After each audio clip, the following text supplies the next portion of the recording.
ഇന്ന് നമുക്ക് പുട്ടുപൊടി വെച്ചിട്ട് നല്ല അടിപൊളി റെസിപ്പി ഉണ്ടാക്കിയെടുക്കാം. അധികം ആൾക്കാർ ചെയ്യുന്നതായിരിക്കും, പക്ഷെ അത് ഞാൻ പുട്ടുപൊടി വെച്ചിട്ട് ആദ്യമായിട്ടാണ് കേട്ടോ ചെയ്തെടുക്കുന്നത്. നല്ല അടിപൊളിയായിരുന്നു.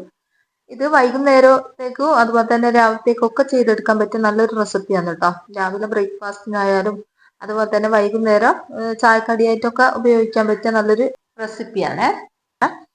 അപ്പൊ ഈ ഒരു പുട്ടുപൊടി വെച്ചിട്ട് ഞാൻ ഇങ്ങനെ ചെയ്യുന്നത് കാണിച്ചു തരാം. ഞാൻ ഇത്രയും പുട്ടുപൊടി എടുത്തിട്ടുണ്ട്. നിങ്ങൾക്ക് എത്ര വേണോ അത്രയും എടുക്കാം. ഈ ഒരു പുട്ടുപൊടിന്റെ പകുതി ഭാഗം ഞാൻ ഈ ഒരു പാത്രത്തിലേക്ക് ഇട്ട് കൊടുക്കുന്നുണ്ട്. പിന്നെ നമ്മളെ വീഡിയോ കാണുന്നവര് വീഡിയോക്ക് ഒരു ലൈക്ക് തരാനും അതുപോലെ തന്നെ ഹൈപ്പ് ചെയ്യാനും മറന്നു പോകരുത് കേട്ടോ. ഇനി ഇതിലേക്ക് ഞാൻ തേങ്ങ ചേർത്ത് കൊടുക്കുന്നുണ്ട്. നമുക്ക് ഏകദേശം ഒരു അരമുറി തേങ്ങ ഇതിലേക്ക് ചേർത്ത് കൊടുക്കാം. എന്നിട്ട് ഇതേപോലെ ഒന്ന് ഞാൻ കൈവച്ചിട്ടൊന്ന് കുഴച്ചു കൊടുക്കുന്നുണ്ട്.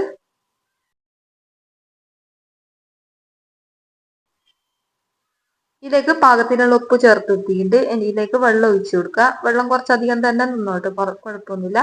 എന്നാലും കുറേ ഒന്നും ഒഴിക്കേണ്ട ആവശ്യമില്ല. അതിനേക്കാട്ടും ഒന്ന് ജസ്റ്റ് ഒന്ന് മുകളിലായിട്ട് നിന്നോട്ടെ. എന്നിട്ട് ഇതൊന്ന് കുതിർത്താൻ വെക്കട്ടോ. കുറച്ച് നേരം ഒരു 10 മിനിറ്റ് അങ്ങനെ മാറ്റി വെക്കാം. അതൊന്ന് കുതിർന്നു വരുന്ന നേരം കൊണ്ട് നമുക്ക് ഇതിലേക്കുള്ള ഒരു മസാല തയ്യാറാക്കണം. അതിന് വേണ്ടിയിട്ട് ഞാൻ ചൂടായ കുക്കറിലേക്ക് കുറച്ച് വെളിച്ചെണ്ണ ഒഴിച്ചു കൊടുത്തിട്ടുണ്ട്. ഒരു ഉള്ളി ഇട്ട് കൊടുത്തിട്ട് നല്ലോണം ഒന്ന് വാട്ടിയെടുക്കാം. ഒന്ന് ചോന്ന് വന്നോട്ടെ കേട്ടോ.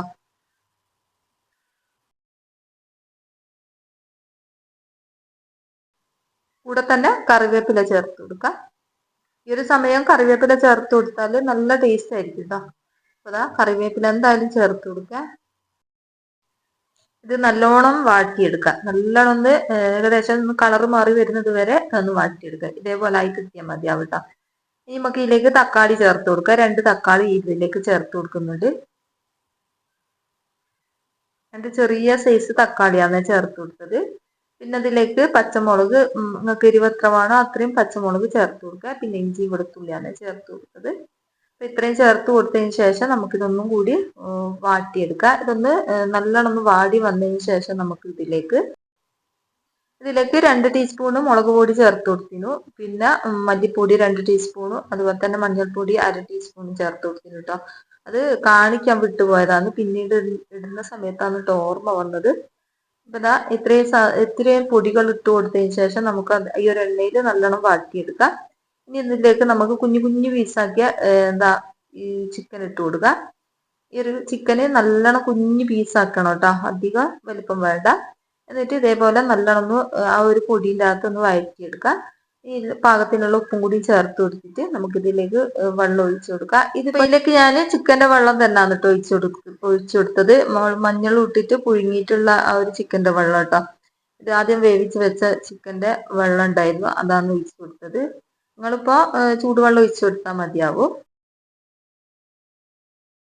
എല്ലാം അത് ഒഴിച്ചു കൊടുത്താൽ മതി.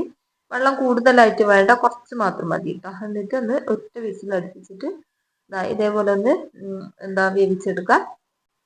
ഇതിലേക്ക് ഞാനൊരു നുള്ള് ഗരം മസാല പൊടി അതുപോലെ തന്നെ 1/2 ടീസ്പൂണ് ചിക്കൻ മസാല പൊടിയും കൂടി ചേർത്ത് കൊടുത്തിരുന്നു കേട്ടോ.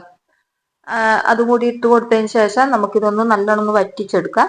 നല്ലോണം വറ്റേണ്ട ആവശ്യമില്ല, കുറച്ചൊന്ന് വറ്റി വന്നോട്ടെ, എന്നാലും ടേസ്റ്റ് ഉണ്ടാവുക നമ്മൾ ചെയ്യുന്ന റെസിപ്പി കിട്ടാം. അപ്പൊ ഇതാ നല്ലോണം ഒന്ന് വറ്റി ആ ഒരു ചിക്കൻ വെന്തോന്നൊക്കെ നോക്കുക, പാകത്തിനുള്ള ഉപ്പൊക്കെ ഉണ്ടോന്ന് നോക്കുക കേട്ടോ. ഇതിലേക്ക് നമുക്കൊരു പിടി മല്ലിയില ചേർത്ത് കൊടുക്കാം. മല്ലിയില ചേർത്ത് കൊടുത്തതിന് ശേഷം ഒന്ന് ആ വെള്ളം വറ്റുന്നത് വരെ ഒന്ന് നമുക്കൊന്ന് വെയിറ്റ് ചെയ്യാം കേട്ടോ. വെള്ളം നല്ലോണം വറ്റേണ്ട ആവശ്യമില്ല, ഒന്ന് കുറുകി വന്നോട്ടെ. ഗ്രേവി ടൈപ്പിലാണ് കേട്ടോ നമുക്ക് വേണ്ടത്. ഇനി ഇതാ നമ്മൾ നേരത്തെ കുതിരാൻ വെച്ച ആ ഒരു പുട്ടുപൊടി മിക്സിന്റെ ജാറിലേക്ക് ഇട്ട് കൊടുക്കുന്നുണ്ട്. അപ്പൊ ഇതിലെ വെള്ളം നല്ലോണം വറ്റി വന്നിട്ടില്ല കേട്ടോ, കുറച്ച് അവിടെ ഉണ്ട്. വെള്ളം നമുക്ക് ആവശ്യം ഉണ്ടെങ്കിൽ ഒഴിച്ചു കൊടുക്കാം. അപ്പൊ ഈ ഒരു വെള്ളത്തിൽ തന്നെയാണ് ഞാനിത് അടിച്ചെടുക്കുന്നത്. വേറെ വെള്ളം ഞാൻ ഒഴിച്ചു കൊടുക്കുന്നില്ല കേട്ടോ. ഈ ഒരു വെള്ളത്തിൽ തന്നെ നമുക്കതൊന്ന് അടിച്ചെടുക്കാം. വേറെ വെള്ളം വേണമെങ്കിൽ നമുക്ക് അടിച്ച് നോക്കിയിട്ട് ഒഴിച്ചു കൊടുക്കാം. അപ്പൊ നല്ലോണം ഒന്ന് അടിച്ചെടുക്കട്ടെ, നല്ല പേസ്റ്റ് പോലെ അരച്ചെടുക്കട്ടോ. അപ്പൊ ഇതാ നമ്മളെ പുട്ടുപൊടി നമ്മളിവിടെ നല്ലോണം അടിച്ചെടുത്തിട്ടുണ്ട്. ഇതേപോലെ അടിഞ്ഞു കിട്ടണം കേട്ടോ. ഇതൊരു പാത്രത്തിലേക്ക് ഞാൻ മാറ്റി കൊടുത്തിട്ടുണ്ട്.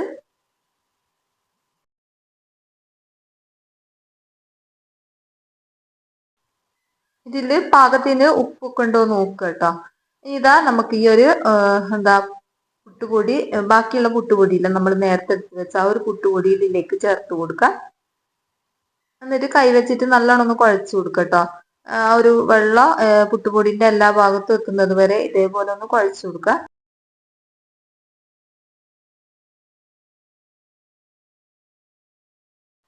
അപ്പോൾ ഈ ഒരു പുട്ടുപൊടി ഇതിലേക്ക് ഇട്ട് കൊടുത്ത പുട്ടുപൊടി ഒന്നും കൂടി കുതിർന്ന് വരും കേട്ടോ.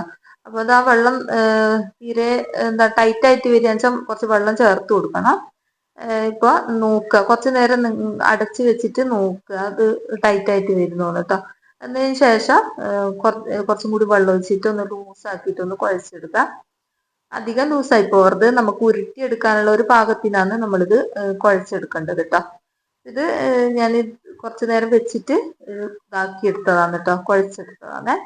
ഇനി നമുക്ക് ആവിച്ചമ്പിലേക്ക് ഇതേപോലെ ഉരുളകളാക്കിയിട്ട് ഇട്ട് കൊടുക്കാം. ആവിച്ചമ്പില് ഒരില വെച്ച് കൊടുത്തിട്ട് ഇതേപോലെ ഞാൻ ഉരുട്ടി ഉരുട്ടി വെച്ച് കൊടുക്കുന്നുണ്ട് കേട്ടോ ഓരോന്നും.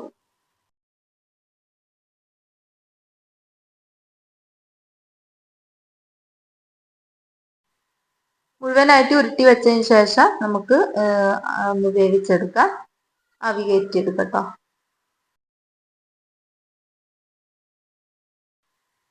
നമ്മുടെ കൊഴുക്കട്ട ഇവിടെ നല്ല അടിപൊളിയായിട്ട് വെന്ത് കിട്ടിയിട്ടുണ്ട്. ഏതാ ഞാനൊരു പാത്രത്തിലേക്ക് മാറ്റി കൊടുത്തിട്ടുണ്ട്. ഇനി നമുക്കൊരു ചട്ടി അടുപ്പത്ത് വെച്ചിട്ട് അതിലേക്ക് കുറച്ച് വെളിച്ചെണ്ണ ഒഴിച്ച് കൊടുത്തതിന് ശേഷം നമുക്ക് കുറച്ച് ചുവന്നുള്ളി ഇട്ടിട്ട് ഇതേപോലെ ഒന്ന് ചോപ്പിച്ചെടുക്കാം. നല്ലോണം ഒന്ന് ചുവന്ന് വന്നോട്ടെ കേട്ടോ. കുറച്ച് നേരം വെച്ചിട്ട് ചുവന്നുള്ളി ഒന്ന് മൂത്ത് വന്നു കഴിഞ്ഞാൽ നമുക്ക് ചിക്കൻ കറിൻ്റെത് അതിലേക്ക് ഒഴിച്ചു കൊടുക്കാം.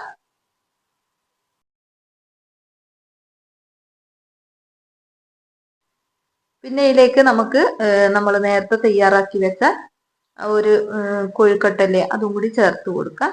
ഞാൻ ഈ ഒരു പാത്രത്തിൽ നിന്ന് മാറ്റി കൊടുക്കുന്നുണ്ട് കേട്ടോ. ഈ ഒരു പാത്രത്തിൽ നിന്ന് എനിക്ക് ഇളക്കാൻ പറ്റാത്തത് കൊണ്ട് ഞാൻ നമ്മൾ കറി വെച്ച ആ ഒരു പാത്രത്തിലേക്ക് തന്നെ മാറ്റി കൊടുക്കുന്നുണ്ട്. എന്നിട്ട് ഞാൻ ഇതേപോലെ ഒന്ന് ഇളക്കിയിട്ട് കൊടുത്തതാണ് കേട്ടോ. എന്നിട്ട് അടുപ്പിലേക്ക് വെച്ചിട്ട് ഒന്ന് ചൂടാക്കിയാൽ മതി. നല്ല ടേസ്റ്റ് ആണ് കേട്ടോ. ഇതേപോലെ ചെയ്യാത്തവരുണ്ട് ചെയ്ത് നോക്ക്. പുട്ടുപൊടി വെച്ചിട്ട് ഇതേപോലെ ചെയ്യാത്തവരുണ്ട് ചെയ്ത് നോക്ക്. നമ്മളിപ്പോ പത്തിരിപ്പൊടിയൊക്കെ വെച്ചിട്ടാണല്ലോ ഇതുപോലെ ചെയ്യല്. അപ്പൊ നമ്മളെ കുഞ്ഞിപ്പത്തിരി, ആണപ്പത്തിരി എന്നൊക്കെ പറയും. നമ്മളിവിടെ കൊഴുക്കട്ട എന്നൊക്കെ പറയും കേട്ടോ. നിങ്ങളെന്ത് പേരാ പറയാന്ന് വെച്ചാലും ഒന്ന് കമന്റ് ആയിട്ടൊന്ന് അറിയിക്കട്ടോ. അപ്പൊ നല്ല അടിപൊളിയാണ്, എല്ലാവരും ഒന്ന് ചെയ്ത് നോക്ക്, എന്തായാലും ഇഷ്ടാവും. അപ്പൊ ഇത്രയേ ഉള്ളൂ ഇന്നത്തെ വീഡിയോ. ഇന്നത്തെ വീഡിയോ ഇഷ്ടമായിട്ടുണ്ടെങ്കിൽ ലൈക്ക് ചെയ്യാനും അതുപോലെ തന്നെ സബ്സ്ക്രൈബ് ചെയ്യാനും മറന്നു പോകരുത്. അപ്പൊ ഇത്രയേ ഉള്ളൂ ഇന്നത്തെ വീഡിയോ. അടുത്ത പുതിയ വീഡിയോ കാണാം. അസ്സലാമു അലൈക്കും.